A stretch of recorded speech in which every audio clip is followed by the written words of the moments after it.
नमस्कार, मी सुवर्णा जोशी. प्राइम टाइममध्ये आपलं स्वागत. आता व्हॉट्सअपच्या पॉलिसीची सक्ती असणार नाही, या घडीची सगळ्यात महत्त्वाची बातमी आहे. कारण प्रत्येक जण, बहुतांश प्रत्येक व्यक्ती ज्याच्याकडे स्मार्टफोन आहे तो व्हॉट्सअप वापरतोच आणि त्याच्यासाठीची ही मोठी बातमी आहे. आता व्हॉट्सअपच्या पॉलिसीची सक्ती असणार नाही, नव्या प्रायव्हसी पॉलिसीची सक्ती असणार नाही. दिल्ली हायकोर्टामध्ये व्हॉट्सअपने किंवा व्हॉट्सअपकडून तसं आश्वासन देण्यात आलेलं आहे. कायदा येईपर्यंत पॉलिसी स्थगित केली गेली आहे. व्हॉट्सअपकडून लढणारे त्यांचे वकील हरीश साळवे यांनी माहिती दिलेली आहे. आपला भारताचा डेटा प्रायव्हसी ॲक्ट म्हणजे आपली गोपनीयता प्रोटेक्ट करणारा जो कायदा आहे तो जोपर्यंत अंमलात येत नाही, तो जोपर्यंत भारत सरकार त्याला पार्लमेंटमध्ये घेऊन येऊन पारित करत नाही, तोपर्यंत हे प्रायव्हसी पॉलिसी यांची इफेक्टिव्ह करणार नाही. आता हे त्यांनी सांगितले, पण काय सांगितलं नाही आहे, ज्यांनी ऑलरेडी प्रायव्हसी पॉलिसी एक्सेप्ट केली आहे असे खूप लोक आहेत. मग त्यांचा डेटा ते शेअर करणार आहेत का, ह्याच्याबद्दल त्यांनी अजून क्लॅरिटी दिलेली नाही आहे. तर मला असं वाटतं की व्हॉट्सअपने ह्याच्याबद्दल पण क्लीन यावं, नाहीतर असं होईल की तुम्ही एक्सेप्ट ऑलरेडी केलं आहे म्हणून तुमचा डेटा आम्ही शेअर करतो. बातमी चंद्रपुरातून. चंद्रपुरामध्ये दारूबंदी उठवणाऱ्या पालकमंत्री विजय वडेट्टीवार यांची बार मालकांनी पूजा केली आहे. चंद्रपूर शहराच्या वेशीवर असणाऱ्या ग्रीन पार्क बार रेस्टॉरंटमध्ये विजय वडेट्टीवार यांचा फोटो लावण्यात आला आणि चक्क आरती केल्याचा व्हिडिओ व्हायरल होतो आहे. बारच्या उद्घाटनाच्या पहिल्या दिवशी वडेट्टीवारांची पूजा करण्यात आली. गेली 6 वर्ष दारूबंदीमुळे तोट्यात गेल्याची भावना बार मालकांनी बोलून दाखवली.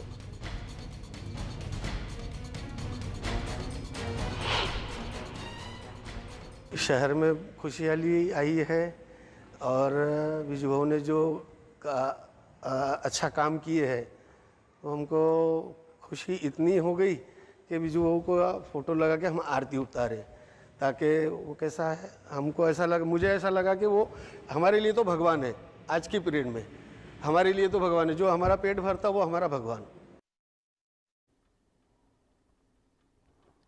एका बाजूला अनलॉक सुरू झाल्यावर जेव्हा वाईन आणि मद्याची दुकानं सुरू झाली तेव्हा त्याच्या बाहेर लागलेल्या रांगा आपल्याला बघायला मिळाल्या होत्या. पण वेगवेगळ्या महानगरांमधलं हे एक वास्तव किंवा ही एक बातमी. चंद्रपुरात मात्र दारूबंदी करण्यात आली होती. गेली 6 वर्ष दारूबंदीची परिस्थिती होती. विजय वडेट्टीवारांनी दारूबंदी उठवल्यानंतर अनलॉकचा काळ सुरू झाला आणि एका दुकानदारानं विजय वडेट्टीवारांचीच आरती केली. ज्या दिवशी बार मालकांना म्हणजे बार सुरू करण्याचा जेव्हा निर्णय झाला तेव्हा बार मालकांनी असा आपला आनंद व्यक्त केला.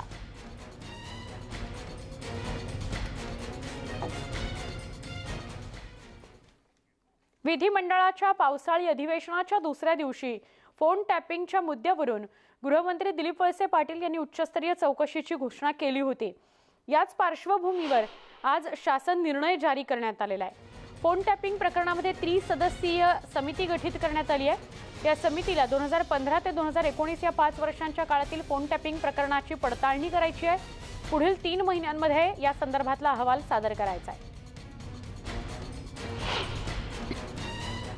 नाना पटोलेंच्याच बाबतीमध्ये घडलेलं त्यांनी उदाहरणं दिली आणि ही बातमी मी नंतर माहिती घेतली तर मला जी माहिती मिळाली त्याच्यामध्ये त्या बातमीत तथ्य आहे.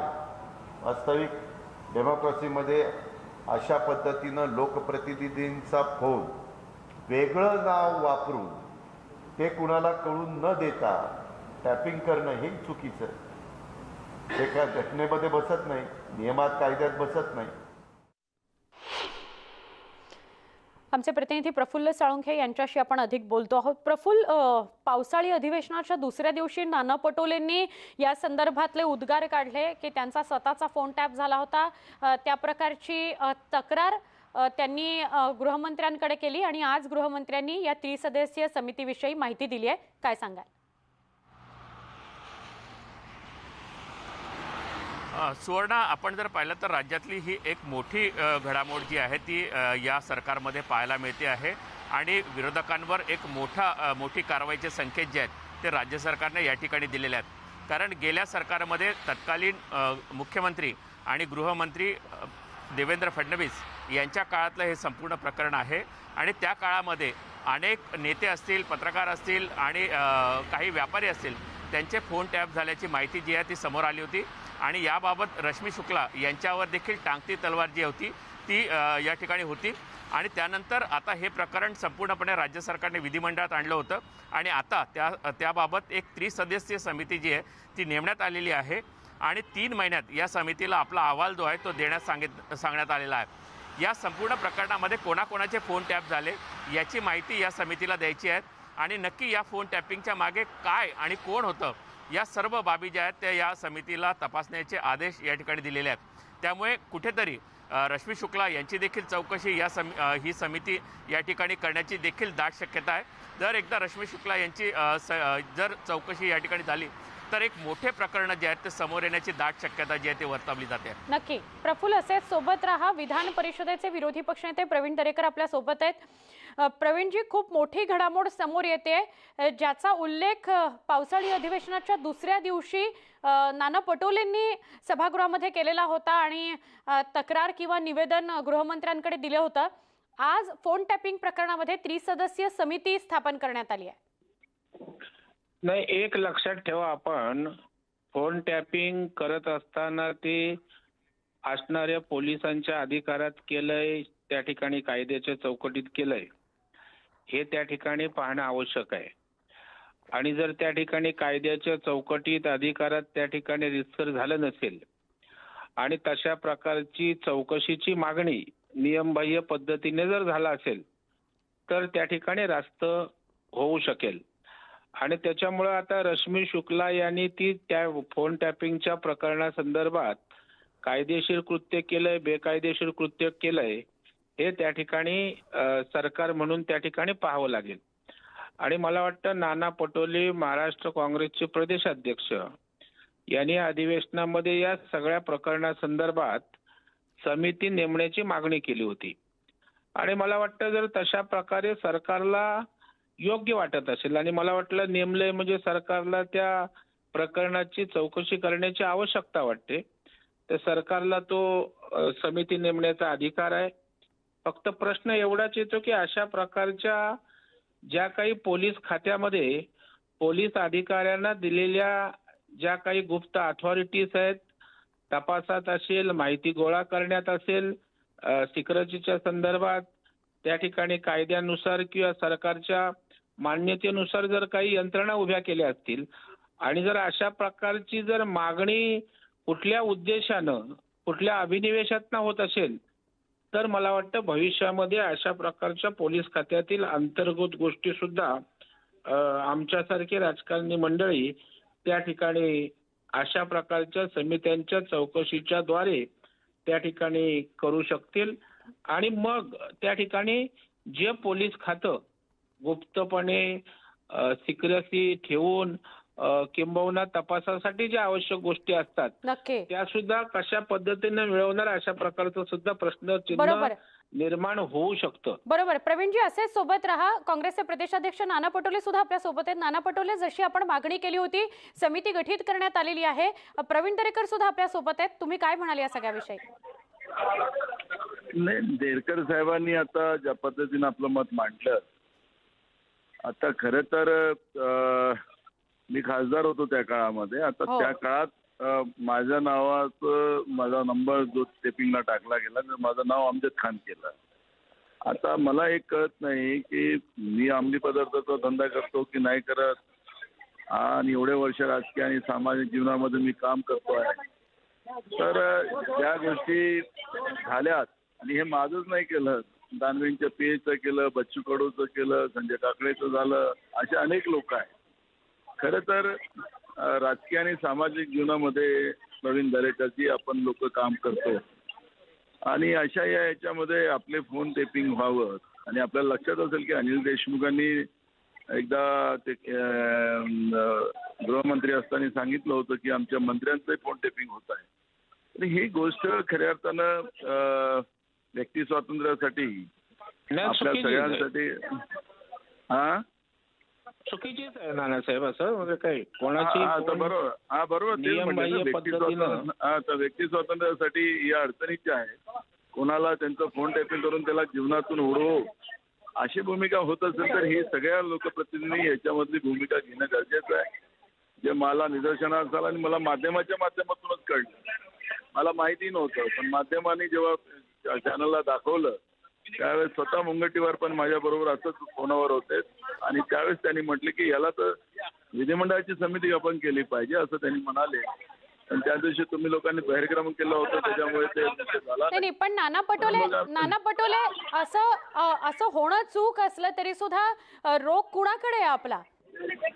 कोणी असो, सरकार कोणाचं असो, प्रशासन कोण असेल हा भाग नाही आहे. खरं तर या पद्धतीचं फोन टॅपिंग आणि चुकीच्या नावाने करणं आणि त्याचे चुकीचं कारण दाखवणं हे काही बरोबर नाही हे आणि महाराष्ट्रासारख्या राज्यात तर अजिबात नाही. आणि त्याच्यामुळे रोग काय तर चौकशीमध्ये जो कोण असेल दोषी तो त्याच्यावर निश्चितपणे कारवाई होईल. नाही मी हा प्रश्न विचारण्याचं नाना पटोले कारण असं काहीतरी उद्देश या मागे दडलेला होता. तो राजकीय उद्देश जर असेल तर तो सुद्धा समोर यायला पाहिजे. बरोबर आहे, चौकशीमध्ये येईल आणि माझं आणि प्रवीण दरेकरचं काही वेगळं मत होऊ शकत नाही. आमच्या सगळ्यांसाठी लागू होतं. नक्कीच प्रवीणजी पण तेच म्हणत होते. प्रवीणजी नाही खरं आहे, कोणाचेही फोन टॅप करणं या संदर्भात दुमत असायचं काही कारण नाही.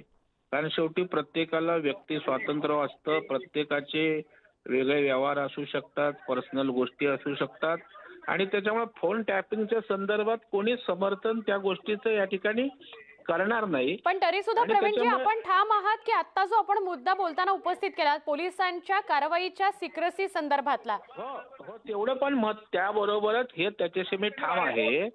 एका बाजूला आपण बघाल की पोलिसांच्या सिक्रेसी आता त्यांना जे आवश्यक एखादा क्रिमिनल आहे एखादा त्या ठिकाणचा कुठल्या तपासाच्या संदर्भात त्यांना काय माहिती हवी असेल तर त्यांनी नियमात आणि त्यांच्या कायद्याच्या चौकटीत बसून परवानगी घेऊन त्यांना ते करावंच लागणार ना.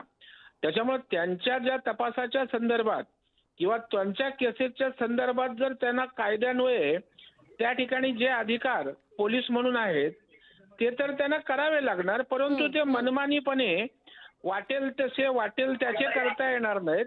त्या पर्टिक्युलर केस आणि असणाऱ्या सरकारी परवानग्या किंवा त्यांचे जो काही चौकट असेल त्या चौकटीतच व्हायला पाहिजे. खरंय. नाना पटोले एकच शेवटचा प्रश्न विचारते थोडक्यात फक्त मला सांगाल असं म्हणतायत की ही समिती रश्मी शुक्ला यांना सुद्धा चौकशीसाठी बोलवू शकते. तुम्हाला वाटतं की त्या म्हणजे रश्मी शुक्ला यांची जर चौकशी झाली तर त्यांनी का फोन टॅप करायला लावले, कोणत्या उद्देशाने आणि कुणाच्या सांगण्यावरून हे पण समोर येईल? बघा हे पुण्याच्या कमिशनर ऑफिसमधून हे फोन टॅपिंग झाले. त्यावेळेस कोण अधिकारी होते काय होते कोणाच्या ह्याच्याने ते कारण की त्याचं ते एक सिस्टीम असतं आणि मग ACS होम कडून येऊन त्याला परवानगी घेतली जाते डीजीच्या मार्फत येतं. आता माझा नंबर या संजय काकडेचा नंबर या बच्चू कडूचा नंबर या दानवेंच्या PNचा नंबर या प्रशासकीय व्यवस्थेला माहीत असते जे लोक या सगळ्यात काम करतात. नक्की. आता मला हे कळत नाही की हे नंबर आणि ते माझं अमजद खान त्याचं कोणता तरी खान त्याचा कोणता तरी पठाण अशी नावं टाकून ही नंबर टेपिंग करणं हे कुठल्या याला परवडतं आणि कुठल्या याच्यामध्ये हे जातं कुठल्या नियमामध्ये जातं हाही महत्वाचा प्रश्न आहे. मी अगर समजा मी लोकप्रतिनिधी आहे पण चुकीचं काम करत असेल तर माझ्या नावाने टेपिंग करा ना. तुम्ही दुसऱ्याच्या नावाने टेपिंग कसं तुम्हाला ते नाव आणून ते लपवून जे तुम्ही माहिती लपवली माझं नाव लपवलं असं करण्याचं कारण काय नक्की? पण तुम्हा दोघांचेही आभार. तुम्ही न्यूज 18 लोकमतशी बोललात. जी त्रिसदस्यीय समिती आता गठीत करण्यात आलेली आहे त्यांच्या अहवालाच्या माध्यमातून नेमकं सत्य काय ते समोर येईल अशी अपेक्षा करूया. केंद्र सरकारकडून सहकार विभागाची नव्याने स्थापना करण्यात आली आहे. केंद्र सरकारच्या या निर्णयावर उपमुख्यमंत्री अजित पवार यांची नेमकी भूमिका काय हे जाणून घेण्याचा काही पत्रकारांनी प्रयत्न केला.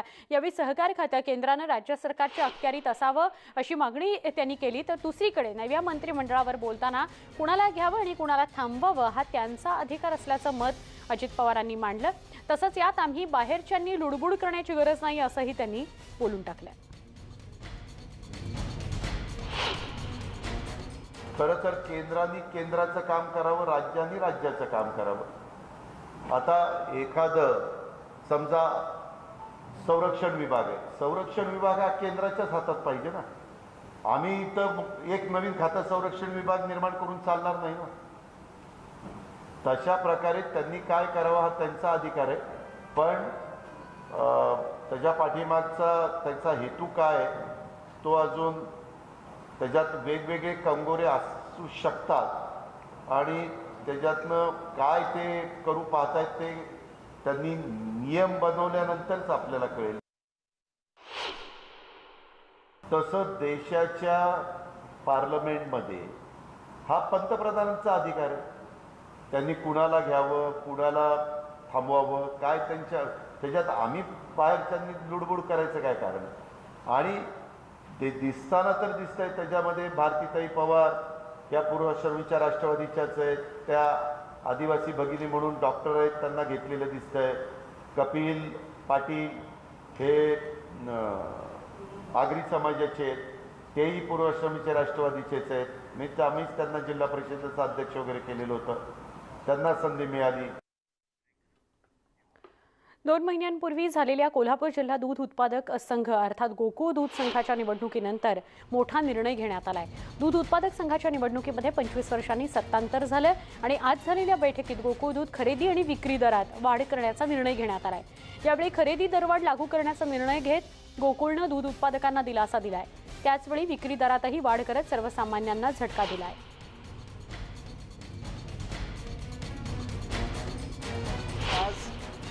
गोकुळ म्हणून आम्ही निर्णय घेतलेला आहे की येणाऱ्या 11 तारखेपासून म्हशीच्या दुधाला 2 रुपये दरवाढ ही देण्याची भूमिका आम्ही त्या ठिकाणी घेतलेली आहे. गाईच्या दुधाला 1 रुपये दरवाढ देण्याची भूमिका आम्ही प्रामुख्यानं त्या ठिकाणी घेतलेली आहे. आणि ही दरवाढ सर्व संचालक मंडळांनी आम्ही नेते मंडळांनी येणाऱ्या 11 तारखेपासून ती लागू होईल. कारण की आपलं बिलिंग जे असतं त्या बिलिंगला आपण करत असतो, म्हणून 11 जुलै पासून ही दरवाढ लागू होईल.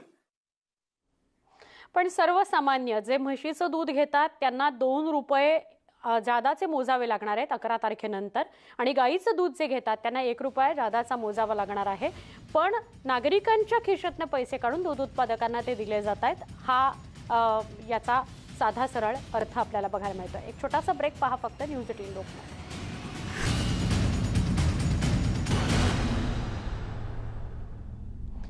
रत्नागिरीतील मंडणगडमधील पंतेरी धरणात गेल्या अनेक दिवसांपासून पाणी गळती सुरू आहे.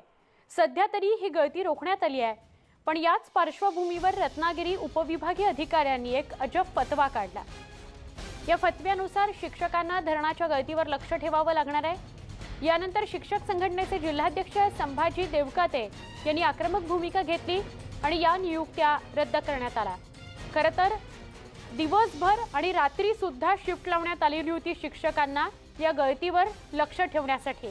याविषयी न्यूज 18 लोकमतनेच पाठपुरावा केला होता. ही बातमी सुद्धा दाखवली होती आणि प्रश्न उपस्थित केले होते की आता शिक्षकांना हेही करावं लागणार का? गळती रोखलेली आहे ती होत नाही ना, यावर लक्ष ठेवावं लागणार का?